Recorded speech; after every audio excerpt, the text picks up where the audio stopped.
नमस्कार और the deep dive में आपका स्वागत है। आज हमारे पास एसएससी सीजीएल की तैयारी करने वालों के लिए कुछ बहुत ही खास है। हाँ, हमारे पास एक सोर्स है एसएससी सीजीएल इंग्लिश गाइड से, जो बांग्लादेश के चुनावों पर आधारित एक एडिटोरियल है। और हमारा मिशन सिर्फ इसका हिंदी में अनुवाद करना या कुछ ग्रामर के नियम रटना नहीं है। बिल्कुल नहीं। हमारा मिशन है इस एडिटोरियल को असल में डिकोड करना, ये समझना कि एक लेखक कैसे शब्दों का, टेंस का और सेंटेंस स्ट्रक्चर का इस्तेमाल करता है। हाँ, मतलब एक जटिल राजनीतिक स्थिति को इतने दमदार तरीके से कैसे पेश किया जाता है। एग्जैक्टली। हम इसे परत दर परत खोलेंगे और देखेंगे कि एक एसएससी एस्पिरेंट के लिए इसमें से सीखने लायक क्या-क्या छिपा है। तो मतलब सिर्फ क्या लिखा है पे नहीं, बल्कि क्यों और कैसे लिखा है पे फोकस करेंगे। बिल्कुल। चलिए शुरू करते हैं। तो सबसे पहले संदर्भ के लिए मैं मूल अंग्रेजी एडिटोरियल पढ़ देती हूँ। ठीक है। With a landslide verdict in its favor, the Bangladesh Nationalist Party (BNP) is set to form the government in Dhaka, with its leader Tariq Rahman becoming the country's first male prime minister elected to the post in decades. Mr. Rahman's road to the post, 2 decades after being barred from elections due to cases and going into exile under the previous Awami League government, is dramatic, with his return to Bangladesh just days before the death of his mother and former Prime Minister Khaleda Zia. The interim government, led by Muhammad Yunus, is expected to hand over the reins to Mr. Rahman. Despite its more than 2/3 of the elected seats in the Jatiya Samsad, the BNP has many challenges ahead. As the first elected government since Sheikh Hasina's ouster in August 2024, the first order of business will be to restore old political institutions and effect a political reconciliation. This could mean releasing political prisoners and an outreach to the banned Awami League, many of whose supporters did not vote. The next will be to prepare for the challenge from the Jamaat-e-Islami, whose coalition won about 75 seats in parliament, its best performance yet. As a more vocal opposition now, the Jamaat, whose leaders have pitched aggressive line on women's rights and for religious politics, will try and push the new centrist government to the right. Voters have also emphatically supported the July Charter referendum that calls for a caretaker government, reforms that could shift the powers of the Prime Minister, and an upper house in Parliament with proportional representation. Meanwhile, Mr. Rahman must hit the ground running on reviving the economy and restoring trade links with India. For New Delhi, keen to reset ties after they hit a nadir under Mr. Yunus, the outreach to the new government is important. The Modi government has had tensions with the DMPs as it reduced engagement with the opposition in Bangladesh during Ms. Hasina's tenure. It must also take back the space ceded to Pakistan, the US and China, which have each forged new relations with Bangladesh since Ms. Hasina's ouster. Perhaps more than bilateral relations, ruptured trade and connectivity, security and sporting ties, New Delhi and Dhaka must repair the frayed ties between their peoples. In Bangladesh, securing India's missions and ensuring the safety of minorities will be essential. For India, it is necessary to dial down the domestic rhetoric against Bangladesh, that is, allowing political groups, many are affiliated to the ruling party, to threaten Bangladeshis in India. The Modi and Rahman governments will have to move most delicately, however, in managing the issue of Ms. Hasina, who remains a wanted fugitive in Dhaka and an honored guest in Delhi, if they are intent on a fresh start in ties. ठीक है, तो ये था पूरा editorial. हाँ, तो सबसे पहला कदम है इसे समझना। इसका एक सरल और सटीक हिंदी अनुवाद जो परीक्षा में कॉम्प्रिहेंशन के लिए बहुत जरूरी है। बिल्कुल। तो इसका हिंदी अनुवाद कुछ इस तरह होगा: अपने पक्ष में एक तरफा जनादेश के साथ Bangladesh Nationalist party BNP Dhaka में सरकार बनाने के लिए तैयार है, और इसके नेता तारिक रहमान दशकों में इस पद पर चुने जाने वाले देश के पहले पुरुष प्रधानमंत्री बनेंगे। ठीक है, मतलब एक बहुत बड़ी जीत हुई है। हाँ, और आगे लिखा है, पिछली अवामी लीग सरकार के तहत मामलों के कारण चुनावों से प्रतिबंधित होने और निर्वासन में जाने के 2 दशक बाद श्री रहमान की इस पद तक की राह नाटकीय रही है, जिसमें उनकी मां और पूर्व प्रधानमंत्री खालिदा जिया की मृत्यु से कुछ ही दिन पहले उनकी बांग्लादेश वापसी हुई। काफी नाटकीय है ये तो। हाँ, आगे है, मोहम्मद यूनुस के नेतृत्व वाली अंतरिम सरकार द्वारा श्री रहमान को सत्ता सौंपने की उम्मीद है। जातीय संसद में 2/3 से अधिक निर्वाचित सीटों के बावजूद बीएनपी के सामने कई चुनौतियां हैं। अच्छा, मतलब जीत बड़ी है लेकिन मुश्किलें भी हैं। बिल्कुल। अगस्त 2024 में शेख हसीना को हटाए जाने के बाद पहली निर्वाचित सरकार के रूप में पहला काम पुरानी राजनीतिक संस्थानों को बहाल करना और एक राजनीतिक सुलह करना होगा। तो रिकंसिलिएशन पर जोर है। हाँ, इसका मतलब राजनीतिक कैदियों को रिहा करना और प्रतिबंधित अवामी लीग तक पहुंच बनाना हो सकता है, जिसके कई समर्थकों ने मतदान नहीं किया था। अगला काम जमात इस्लामी से चुनौती के लिए तैयार रहना होगा, जिसके गठबंधन ने संसद में लगभग 75 सीटें जीती, जो उसका अब तक का सर्वोच्च प्रदर्शन है। ओके, तो एक मजबूत विपक्ष भी तैयार है। सही। अब एक अधिक मुखर विपक्ष के रूप में जमात, जिसके नेताओं ने महिलाओं के अधिकारों और धार्मिक राजनीति पर एक प्रतिगामी रुख अपनाया है, नई केंद्रवादी सरकार को दक्षिण पंथ की ओर धकेलने की कोशिश करेगी। और वोटर्स ने क्या कहा है? मतदाताओं ने जुलाई चार्टर जनमत संग्रह का भी पुरजोर समर्थन किया है, जो एक कार्यवाहक सरकार, प्रधानमंत्री की शक्तियों को बदल सकने वाले सुधारों और आनुपातिक प्रतिनिधित्व के साथ संसद में एक उच्च सदन की मांग करता है। अच्छा, तो वोटर्स भी बड़े बदलाव चाहते हैं। हाँ। इस बीच श्री रहमान को अर्थव्यवस्था को पुनर्जीवित करने और भारत के साथ व्यापार संबंधों को बहाल करने के लिए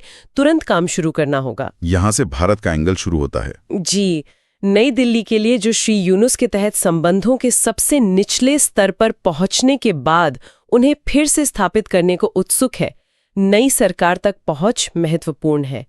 मोदी सरकार के बीएनपी के साथ तनाव रहे हैं, क्योंकि उसने सुश्री हसीना के कार्यकाल के दौरान बांग्लादेश में विपक्ष के साथ जुड़ाव कम कर दिया था। तो पुराने रिश्ते कुछ ठीक नहीं रहे हैं। बिल्कुल। उसे पाकिस्तान, अमेरिका और चीन को दी गई जगह भी वापस लेनी होगी, जिनमें से प्रत्येक ने सुश्री हसीना के निष्कासन के बाद से बांग्लादेश के साथ नए संबंध बनाए हैं। तो ये एक जियोपॉलिटिकल चैलेंज भी है। हाँ, और शायद इससे भी बड़ा चैलेंज है। शायद द्विपक्षीय संबंधों, टूटे हुए व्यापार और कनेक्टिविटी, सुरक्षा और खेल संबंधों से भी अधिक नई दिल्ली और ढाका को अपने लोगों के बीच खराब हुए संबंधों को सुधारना होगा। People to people connect. Bangladesh में भारत के मिशनों को सुरक्षित करना और अल्पसंख्यकों की सुरक्षा सुनिश्चित करना आवश्यक होगा।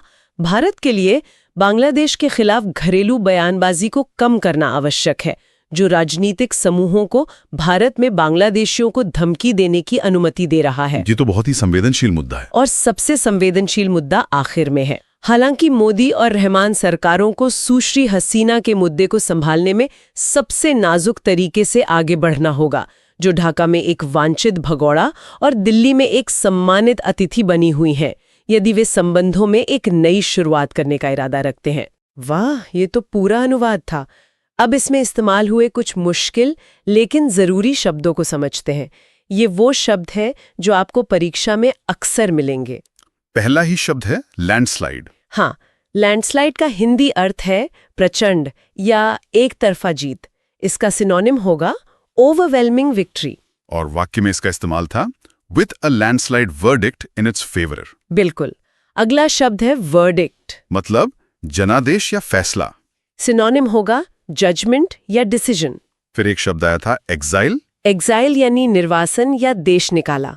सिनोनिम बैनिशमेंट, जैसे going into exile under the previous government. और जब तक नई सरकार नहीं बनी थी तब एक इंटरिम सरकार थी। हाँ, इंटरिम का मतलब है अंतरिम या अस्थाई। सिनोनिम होगा टेम्परेरी या प्रोविजनल। शेख हसीना के लिए एक शब्द इस्तेमाल हुआ था आउस्टर। आउस्टर, इसका मतलब है निष्कासन या पद से हटाना। सिनोनिम है रिमूवल या एक्सपल्शन। फिर एक बहुत जरूरी शब्द था रिकंसिलिएशन। बिल्कुल, रिकंसिलिएशन यानी सुलह या मेल मिलाप। सिनोनिम है रिस्टोरेशन ऑफ फ्रेंडली रिलेशंस। जमाते इस्लामी के रुख के लिए एक शब्द था रिग्रेसिव। रिग्रेसिव, इसका मतलब होता है प्रतिगामी, मतलब पीछे ले जाने वाला। सिनोनिम होगा बैकवर्ड लुकिंग, जैसे they pitched a regressive line on women's rights.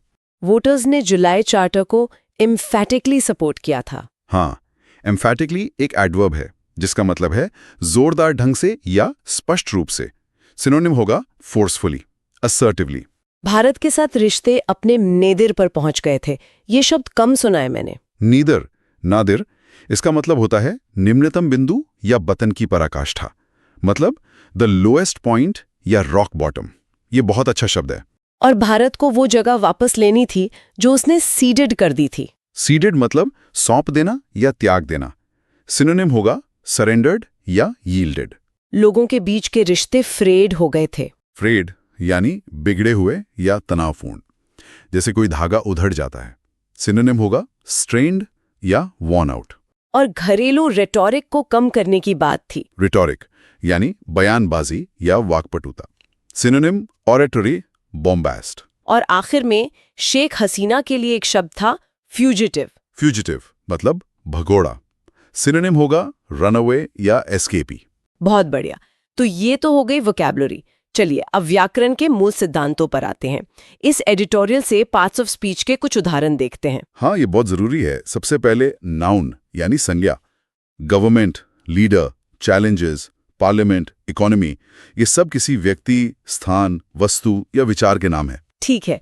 और प्रोनाउन यानी सर्वनाम? प्रोनाउन के उदाहरण हैं इट्स, हिज, हु, विच, दे। ये सब संज्ञा की जगह इस्तेमाल होते हैं। और वर्ब यानी क्रिया? वर्ब तो बहुत सारे हैं, जैसे form, becoming, one, is, have, must prepare. ये किसी काम या अवस्था को दिखाते हैं। एडजेक्टिव मतलब विशेषण जो संज्ञा की विशेषता बताते हैं। हाँ, जैसे landslide, male, dramatic, political, new, vocal, domestic. और एडवर्ब जो क्रिया की विशेषता बताते हैं। एडवर्ब यानी क्रिया विशेषण, जैसे एम्फैटिकली, डेलिकेटली, परहैप्स। ये क्रिया विशेषण या दूसरे क्रिया विशेषण की विशेषता बताते हैं। प्रेपोजिशन जैसे इन, ऑन, एट। हाँ, यहाँ है with, in, to, after, under, of, for. ये वाक्य में संज्ञा या सर्वनाम का संबंध दूसरे शब्दों से बताते हैं। कंजंक्शन जो वाक्यों को जोड़ते हैं। एंड, बट, इफ, एज, ये सब कंजंक्शंस हैं। और आर्टिकल्स तो हैं ही, ए, एन, द। बिल्कुल। चलिए यहां से विश्लेषण और भी दिलचस्प हो जाता है। टेंस को समझना कॉम्प्रिहेंशन के लिए बहुत जरूरी है। इस पैसेज में टेंस का इस्तेमाल कैसे हुआ है? हाँ, ये बहुत महत्वपूर्ण है। पहला ही वाक्य देखिए, the Bangladesh Nationalist Party BNP is set to form the government. इसका टेंस क्या है? ये फ्यूचर जैसा लग रहा है पर विल नहीं है। ये सिंपल प्रेजेंट टेंस का एक खास स्ट्रक्चर है जिसे हम B+2 इन्फिनेटिव कहते हैं। ठीक है। इसका उपयोग निकट भविष्य में होने वाली एक निश्चित योजना या व्यवस्था को बताने के लिए किया जाता है। ये विल फॉर्म से ज्यादा निश्चित लगता है। अच्छा। ये एक बहुत बारीक बात है। अब दूसरा वाक्य देखते हैं। Whose coalition won about 75 seats in parliament। ये तो आसान है। वन मतलब सिंपल पास। बिल्कुल, क्योंकि ये अतीत में पूरी हो चुकी एक घटना है। चुनाव हो चुके हैं और परिणाम आ गया है। ठीक है। अब एक और वाक्य जो भारत से जुड़ा था, the Modi government has had tensions with the BNP। हाँ, ये है प्रेजेंट परफेक्ट टेंस। ये प्रेजेंट परफेक्ट क्यों है, हैड टेंशंस क्यों नहीं? बहुत अच्छा सवाल है। इसका उपयोग अतीत में शुरू हुई किसी घटना को बताने के लिए किया जाता है जिसका प्रभाव या संबंध वर्तमान से भी है। हैड टेंशंस का मतलब होता कि तनाव थे, अब नहीं है। पर हैज हैड टेंशंस का मतलब है कि तनाव पहले भी थे और ये आज भी प्रासंगिक हैं। समझ गए हो, ये तो बहुत ही गहरा मतलब छिपा है इसमें। एक और वाक्य देखते हैं। जरूर। The Modi and Rahman governments will have to move most delicately. ये है सिंपल फ्यूचर लेकिन विल हैव टू के साथ। ये भविष्य में किसी मजबूरी या आवश्यकता मतलब नेसेसिटी और ऑब्लिगेशन को व्यक्त करता है। बहुत खूब। अब आते हैं उस टॉपिक पर जहां SSC की परीक्षाओं में अक्सर गलतियां होती हैं, सब्जेक्ट वर्ब अग्रीमेंट। हाँ, ये बहुत जरूरी है। इस पैसेज से कुछ स्पष्ट उदाहरण देखते हैं। पहला है the BNP has many challenges ahead. यहाँ BNP तो एक पूरी पार्टी है, तो हैज यानी सिंगुलर वर्ब क्यों? क्योंकि यहाँ सब्जेक्ट द BNP को एक पार्टी यानी एक अकेली इकाई, अ सिंगल एंटिटी माना गया है। इसीलिए इसके साथ सिंगुलर वर्ब हैज का उपयोग हुआ है। अच्छा, ये कलेक्टिव नाउन वाला नियम है। बिल्कुल। अब दूसरा उदाहरण देखिए। Voters have also emphatically supported the July charter referendum. ये तो सीधा है। वोटर्स प्लूरल यानी बहुवचन है, तो उसके साथ प्लूरल वर्ब हैव का इस्तेमाल हुआ है। एकदम सही। अब एक थोड़ा ट्रिकी उदाहरण। Many of whose supporters did not vote। यहाँ सब्जेक्ट सपोर्टर्स तो प्लूरल है। हाँ, लेकिन यहाँ did एक सहायक क्रिया यानी ऑक्सिलरी वर्ब है जो पास्ट टेंस में सब्जेक्ट के सिंगुलर या प्लूरल होने पर नहीं बदलती। मुख्य नियम ये है कि did के बाद हमेशा वर्ब का पहला फॉर्म यानी वोट आता है वोटेड नहीं। सही बात है। ये छोटी छोटी बातें बहुत मायने रखती हैं। तो अब जब हमने शब्दों और वाक्यों को समझ लिया है, तो इन विचारों को जोड़ने वाले बड़े स्ट्रक्चर्स मतलब फ्रेज और क्लॉज को कैसे पहचाने? ये एक बहुत महत्वपूर्ण कदम है। पहले नाउन फ्रेज देखते हैं। नाउन फ्रेज शब्दों का वो समूह है जो संज्ञा का काम करता है। जैसे अ लैंडस्लाइड वर्डिक्ट। इसमें आर्टिकल, ए, एडजेक्टिव, लैंडस्लाइड और नाउन, वर्डिक्ट हैं। ये तीनों मिलकर एक नाउन फ्रेज बनाते हैं। एक और उदाहरण। The countries first male prime minister. ठीक है। इसमें article, noun possessive, adjective, adjective और नाउन है। ये पूरा एक नाउन फ्रेज है। ठीक है। अब क्लॉज की बात करते हैं, जो वाक्य के छोटे हिस्से होते हैं, जिनका अपना सब्जेक्ट और वर्ब होता है। हाँ, और इसमें सबसे कॉमन है एडजेक्टिव क्लॉज। ये क्लॉज किसी नाउन के बारे में अतिरिक्त जानकारी देते हैं। अच्छा, जैसे वो हुज वाले उदाहरण थे? बिल्कुल। पहला उदाहरण था the Jamaat-e-Islami whose coalition won about 75 seats in parliament. यहां ये क्लॉज जमात-ए-इस्लामी के बारे में बता रहा है। और दूसरा था Pakistan, the US and China which have each forged new relations with Bangladesh. यहाँ ये क्लॉज उन 3 देशों का वर्णन कर रहा है। समझ गई। अब नाउन क्लॉज के बारे में क्या? देखिए, इस पैसेज में नाउन क्लॉज का कोई बहुत सीधा और सरल उदाहरण नहीं है, जो एडिटोरियल की जटिल शैली में आम बात है। लेकिन परीक्षा के लिए तो पता होना चाहिए। हाँ, बिल्कुल। उदाहरण के लिए अगर लिखा होता what the voters want is clear, तो what the voters want एक नाउन क्लॉज होता जो वाक्य में सब्जेक्ट का काम कर रहा है। अच्छा, तो इस पूरे विश्लेषण का सार क्या है? एक एसएससी सीजीएल अभ्यर्थी को इससे क्या मुख्य बातें सीखनी चाहिए? यहाँ 3 प्रमुख बातें हैं। पहली, औपचारिक अभिव्यक्तियां, फॉर्मल एक्सप्रेशंस। एडिटोरियल में is set to hand over the reins, hit the ground running, frayed ties, dial down the rhetoric जैसे मुहावरेदार वाक्यांशों का बहुत उपयोग होता है। हाँ, इनका मतलब समझना कॉम्प्रिहेंशन में स्कोर करने के लिए बहुत जरूरी है। दूसरी बात है व्याकरण पैटर्न पर ध्यान दें, खासकर प्रेजेंट परफेक्ट टेंस का उपयोग, जैसे हैज हैड टेंशंस या हैव फोर्ज्ड, जो अतीत की घटनाओं को वर्तमान से जोड़ने के लिए बार बार किया जाता है। ये एक पैटर्न है जिसे पकड़ना जरूरी है। और तीसरी और आखिरी बात, जटिल वाक्य संरचना को तोड़ना सीखें। एडिटोरियल में लंबे और जटिल वाक्य होते हैं। परीक्षा में ऐसे वाक्यों को उनके मुख्य सब्जेक्ट, वर्ब और ऑब्जेक्ट में तोड़कर पढ़ने का अभ्यास करें। इससे अर्थ समझना बहुत आसान हो जाता है। बहुत बढ़िया। तो ये था बांग्लादेश चुनाव पर आधारित एक एडिटोरियल का हमारा गहन विश्लेषण। हमने अनुवाद से शुरुआत की और व्याकरण के सबसे जटिल नियमों तक पहुंचे। उम्मीद है कि ये एसएससी सीजीएल अभ्यर्थियों के लिए बेहद उपयोगी होगा। बिल्कुल। और अंत में मैं श्रोताओं के लिए एक विचार छोड़ना चाहूंगा। जरूर। इस विश्लेषण के बाद ये सोचें कि एक संपादक अपने लेख में काल यानी टेंस और वाक्यों की संरचना यानी सेंटेंस स्ट्रक्चर का चुनाव कैसे करता है। वो ऐसा क्यों करता है कि सिर्फ जानकारी ही ना दे, बल्कि एक विशेष दृष्टिकोण या भावना भी व्यक्त कर सके। ये तो बहुत गहरी बात है। अगली बार जब आप कोई संपादकीय पढ़ें तो सिर्फ क्या लिखा है पर नहीं, बल्कि कैसे लिखा है इस पर भी ध्यान दें। ये आपकी विश्लेषणात्मक क्षमता को एक नए स्तर पर ले जाएगा। एक बेहतरीन विचार। आज के लिए बस इतना ही। हमारे साथ जुड़ने के लिए धन्यवाद।